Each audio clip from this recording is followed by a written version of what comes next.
بسم اللہ الرحمن الرحیم۔ حضرت ابو ہریرہ رضی اللہ تعالی عنہ نے بیان کیا کہ رسول اللہ صلی اللہ علیہ وآلہ وسلم نے فرمایا، ان قریب ایسے فتنے برپا ہوں گے جن میں بیٹھنے والا کھڑے ہونے والے سے بہتر ہوگا، اور کھڑا ہونے والا ان میں چلنے والے سے بہتر ہوگا، اور چلنے والا ان میں دوڑنے والے سے بہتر ہوگا۔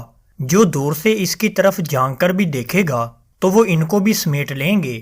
اس وقت جس کسی کو کوئی پناہ کی جگہ مل جائے یا بچاؤ کا مقام مل سکے وہ اس میں چلا جائے۔ حذیفہ بن یمان رضی اللہ تعالی عنہ نے بیان کیا کہ لوگ رسول اللہ صلی اللہ علیہ وآلہ وسلم سے خیر کے بارے میں پوچھا کرتے تھے، لیکن میں شر کے بارے میں پوچھتا تھا، اس خوف سے کہ کہیں میری زندگی میں ہی شر نہ پیدا ہو جائے۔ میں نے پوچھا، یا رسول اللہ صلی اللہ علیہ وآلہ وسلم، ہم جاہلیت اور شر کے دور میں تھے، پھر اللہ تعالیٰ نے ہمیں اس خیر سے نوازا، تو کیا اس خیر کے بعد پھر شر کا زمانہ ہوگا؟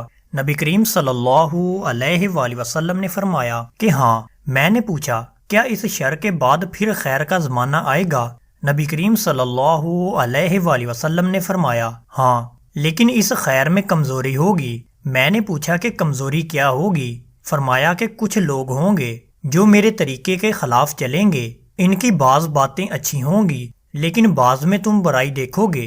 میں نے پوچھا، کیا پھر دور خیر کے بعد دور شر آئے گا؟ فرمایا کہ ہاں، جہنم کی طرف سے بلانے والے دوزخ کے دروازے پر کھڑے ہوں گے، جو ان کی بات مان لے گا وہ اس میں انہیں جھٹک دیں گے۔ میں نے کہا، یا رسول اللہ صلی اللہ علیہ وآلہ وسلم، ان کی کچھ صفت بیان کیجئے۔ فرمایا کہ وہ ہمارے ہی جیسے ہوں گے اور ہماری ہی زبان عربی بولیں گے۔ میں نے پوچھا، پھر اگر میں نے وہ زمانہ پایا تو آپ مجھے ان کے بارے میں کیا حکم دیتے ہیں؟ فرمایا کہ مسلمانوں کی جماعت اور ان کے امام کے ساتھ رہنا۔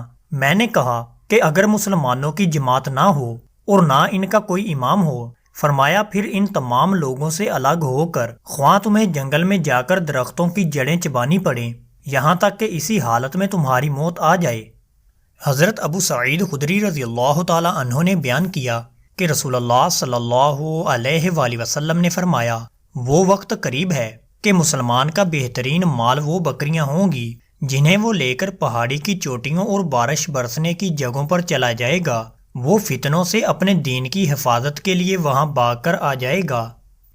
حضرت انس رضی اللہ تعالی عنہ نے بیان کیا کہ نبی کریم صلی اللہ علیہ وآلہ وسلم نے لوگوں سے سوالات کیے، آخر جب لوگ بار بار سوال کرنے لگے تو نبی کریم صلی اللہ علیہ وآلہ وسلم ممبر پر ایک دن چڑھے اور فرمایا کہ آج تم مجھ سے جو سوال بھی کرو گے میں تمہیں اس کا جواب دوں گا۔ انس رضی اللہ تعالی عنہ نے بیان کیا کہ پھر میں دائیں بائیں دیکھنے لگا تو ہر شخص کا سر اس کے کپڑے میں چھپا ہوا تھا اور وہ رو رہا تھا۔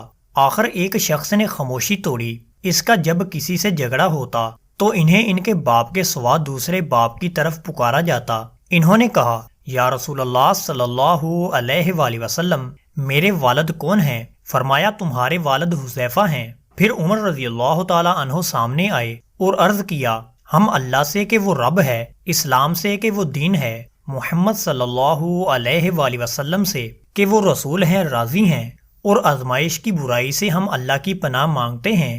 پھر نبی کریم صلی اللہ علیہ وآلہ وسلم نے فرمایا کہ میں نے خیر و شر آج جیسا دیکھا کبھی نہیں دیکھا تھا۔ میرے سامنے جنت و دوزخ کی صورت پیش کی گئی اور میں نے انہیں دیوار کے قریب دیکھا۔